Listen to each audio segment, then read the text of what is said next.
this one, I use a dry fly hook. And it's not so much the size of the hook as the length of the shank.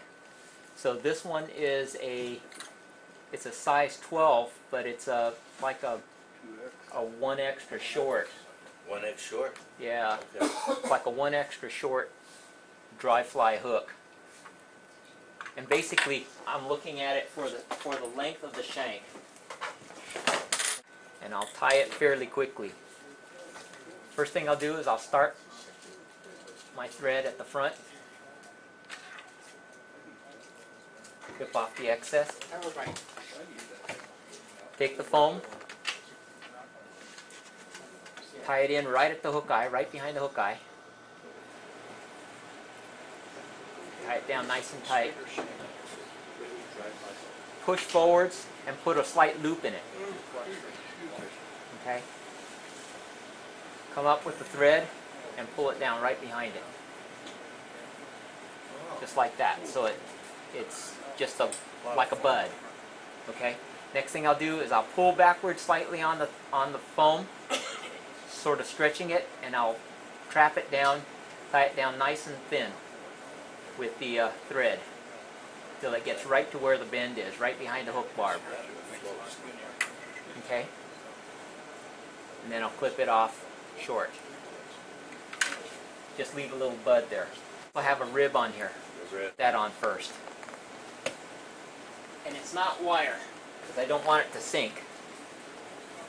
I want it to be in the surface, and so I use red thread. Monocord? Monocord or rod wrapping thread, floss. Oh, okay. If you use floss, you're going to have to twist it though. You're going to have to twist it to make it into a rope. Here. I'm just using the thread as a rib. Is that one of those cases on that show, that TV show, Deal or No Deal?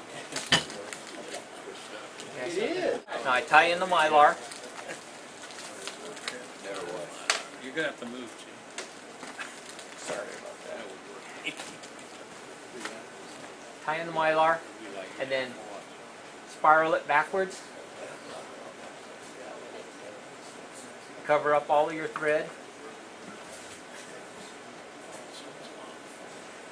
And then spiral it back up front, forwards.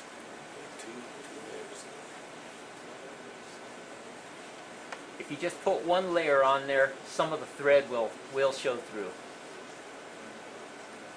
Tie that off. Clip the excess. You take the thread and twist it. So that makes kind of like a rope. And then spiral it. Spiral it in fairly wide turns going forwards.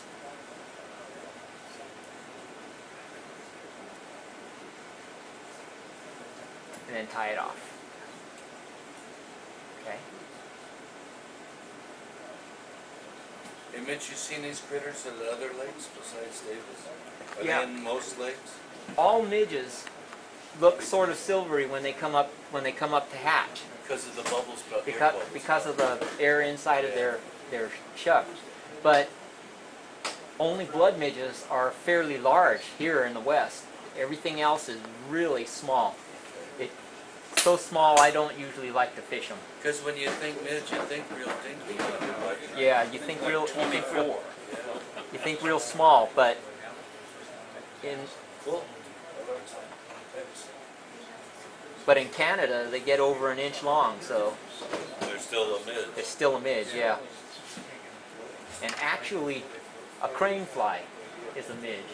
I think so. Yeah. It's a diptera.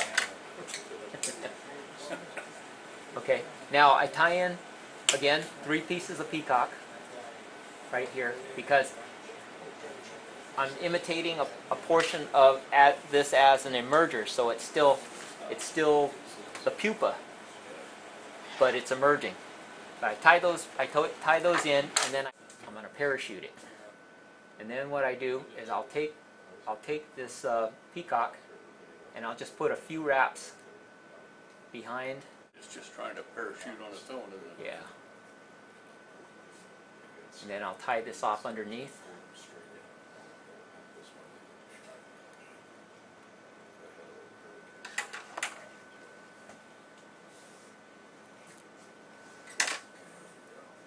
And I'll tie the hackle on. The reason I use 3/0 on this fly is because if you use 6/0, it cuts the foam. I could finish it off with 6/0, but just for expedience sake, I just left it on there.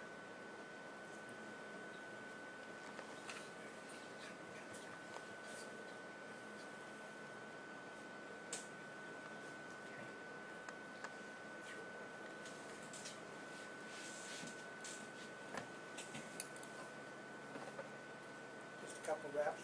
Just 2 wraps. That's all I do.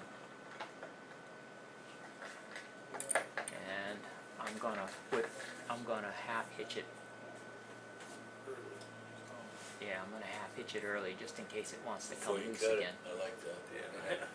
You get a little end burls cut the hole on the Yep. So And you can- okay. And you can reach underneath and clip off the hackle. Cool. Finish it off with a couple more half hitches.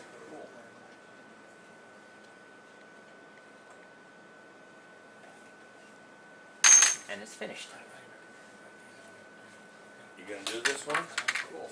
It comes up to the surface to hatch. It buoys itself up by filling its case with its whole body with air.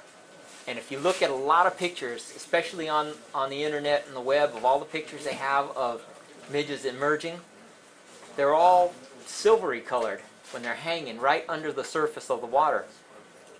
And I want this to hang in the surface of the water, not sit on top of the water. That's why I have these foam pieces on there. The foam will be above the water, but the fly should be underneath. And I've fished it, and I've seen it sitting just under the water, so you don't have to use floatant on this fly. The foam will keep it right exactly where it's supposed to be.